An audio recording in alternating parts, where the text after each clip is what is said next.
How y'all doing? Great. Thank you so much for coming. God, what to say? It's been so many years of this project. I think everyone always asks me, the question I get asked the most is why. That's kind of what Scott was touching on before. Why this word, why this mural, why this project? It's because it's so powerful. The word is so powerful. When love is true, when it's real, when it's between people and communities, it's just amazing what can grow. I started this project when this little guy was born, and I was thinking about the principles that I wanted to, surround him with, and it was the most powerful thing I could think of. So I ran a little experiment on you all by painting this word up all around the city and making you look at it and making myself look at it and checking me all the time as well. And just to see what would happen. I had no idea. At the time, street art really wasn't even a term that people used. It was just kind of community murals, and that's about it. So it was kind of a new venture and test in a lot of ways, and just the response has been amazing.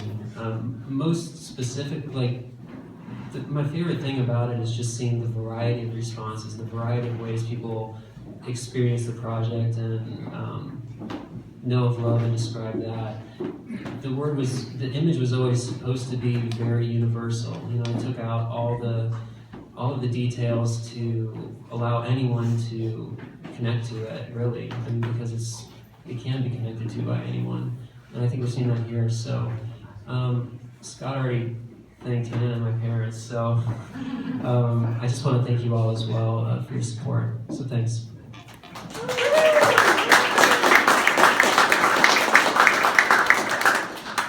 And I get to introduce really why we're here tonight, which is the book. And we had two excellent artists that we had the opportunity to work with. And I think our interest and our inclination was to let them do their thing. And to say, we put this project out here, we want you to respond to it. We want you to use your craft and your skill set, your aesthetic, to share this project and help us, again, continue in the conversation about love. And as I said, Sean has been with us throughout the entire project, and so it was natural to say, hey, can you come and help us document or help us put together a book? And he's here tonight, and he's going to tell you a little bit about his process, particularly as it relates to the Baltimore Love Project's book, and potentially what it was like to work with Rafael in that process as well. Gee, thanks. That's a grand summation of what I was not planning to say. But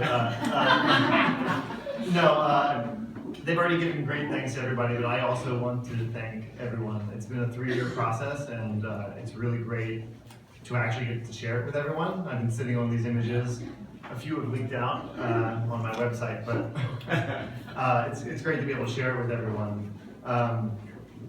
As Scott has already said, I've been with the Love Project pretty much since the beginning, because I've known Michael for 8 years now, and he needed someone to document the murals as they went up about town. So fast forward to 3 years ago, Scott and Michael approached me and asked if I'd be willing to collaborate on a book. They didn't say it would take 3 years, but they did say, however, that I would have complete creative control over the process, which is something that, at least in my industry, never happens. So I jumped at the opportunity to work with Rafael and illustrate his text. And that really was the challenge for me. In my career, I'm typically the boss. I'm the one who is given an assignment, I get to interpret it. It's usually fashion or editorial work for magazines, but I've never worked so closely with an author who had such a vision for the text. So I was really sort of nervous that the photos could stand up to his writing. And hopefully I accomplished that. I had the opportunity to meet, what did you say, 87 people? I think I didn't even know it was that many people, but quite a few interesting people in Baltimore, and spend time with them, photograph them, and hopefully what is a truthful way that's does them justice. but also be a part of the design process and making sure these photos and the text and just the flow of the book made sense and mattered. Really though, that's all I can really say about the process. I think the photos, I want you to experience them as you experience the text, and I hope they speak for themselves. I talk a lot, but I'm not really a man of words. Rafael, however, is. And so welcome him to talk about the book.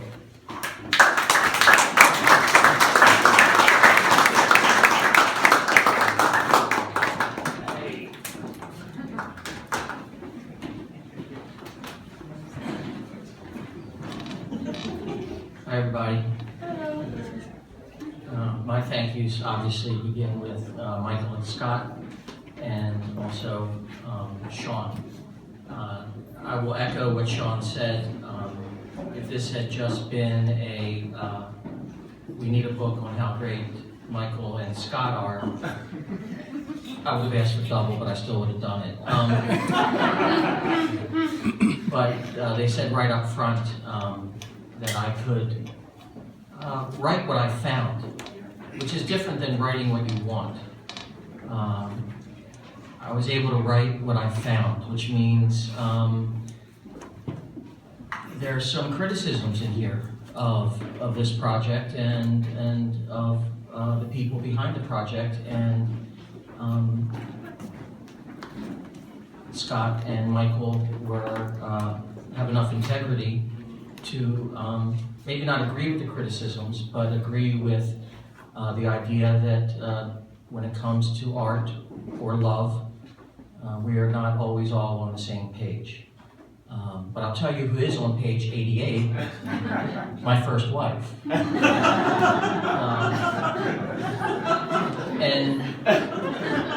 And my second wife is here too. And so let me tell you about love, okay? Not only and this is the mother of my children, and I love this woman. We met as kids at Loyola College when Jimmy Carter was president. And not only was she invited to my wedding to Phoebe Stein, who is here from the Maryland Humanities Council, but so inviting your ex-wife to your second wedding is one level of inviting your ex-mother-in-law. Okay, that's a whole other plateau of love. And today is her birthday, which is why I'm going to read the chapter about Deborah Rudisil, who is a fine writer in her own right. She is probably best known for her history of Bethlehem Steel and the communities that the shipyard and the steel mill built, Dundalk and St. Helena and Edgemere, Fort Howard. And,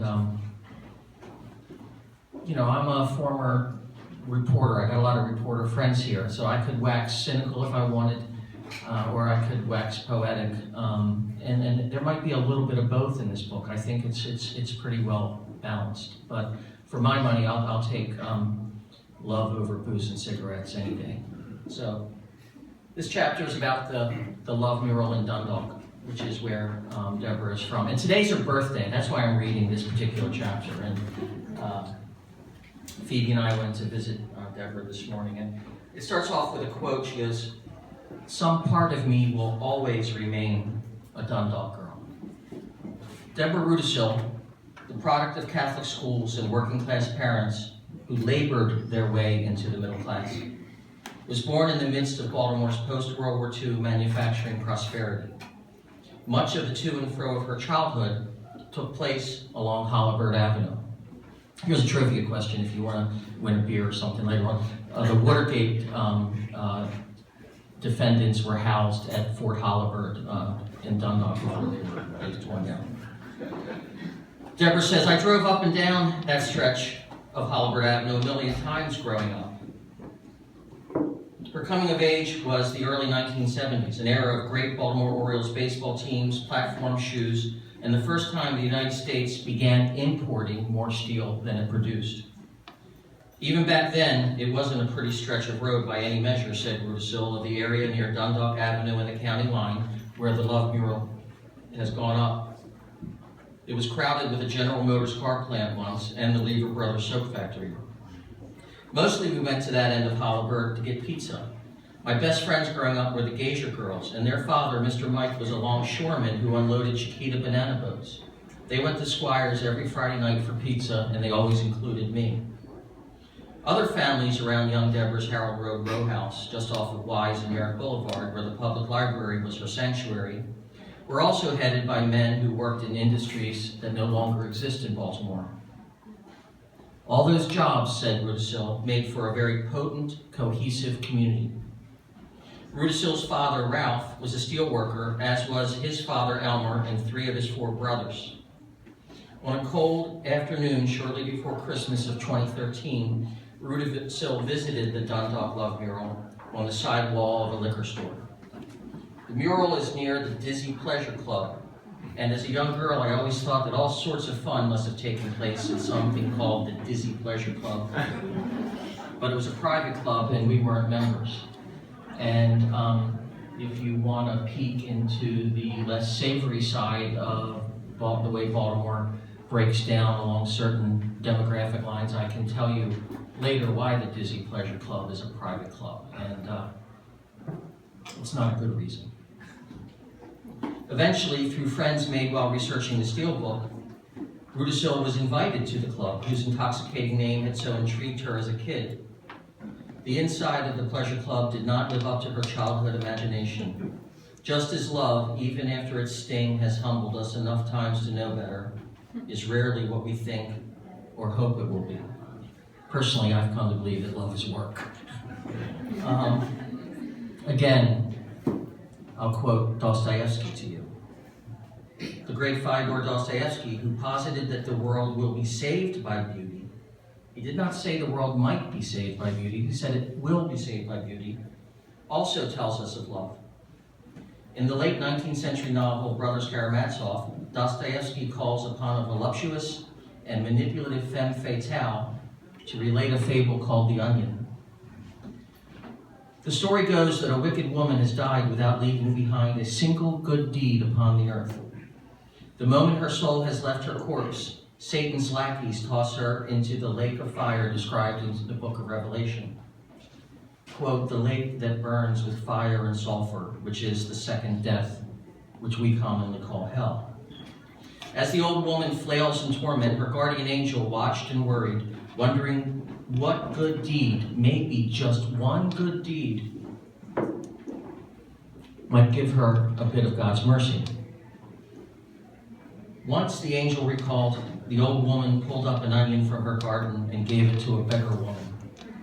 And God told the angel, take now that same onion, hold it out to her in the lake, let her take hold of it and pull. And if you pull her out of the lake by the onion that she once gave away, I will allow her into paradise.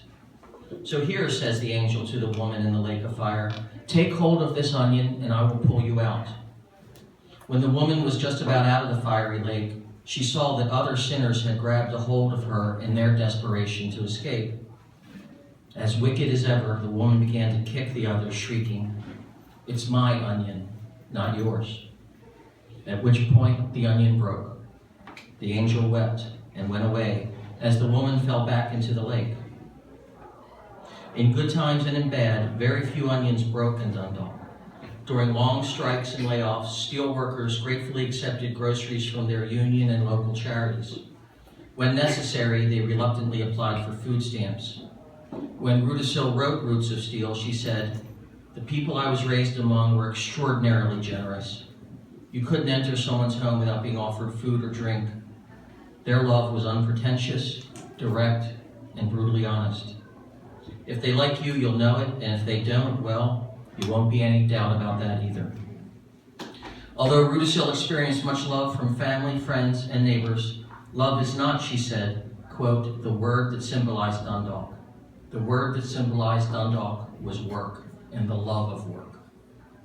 Always more partial to the proletariat poetry of Springsteen than the mystical mantras of the Beatles, she observed, all you need is love isn't trite, it's utopian.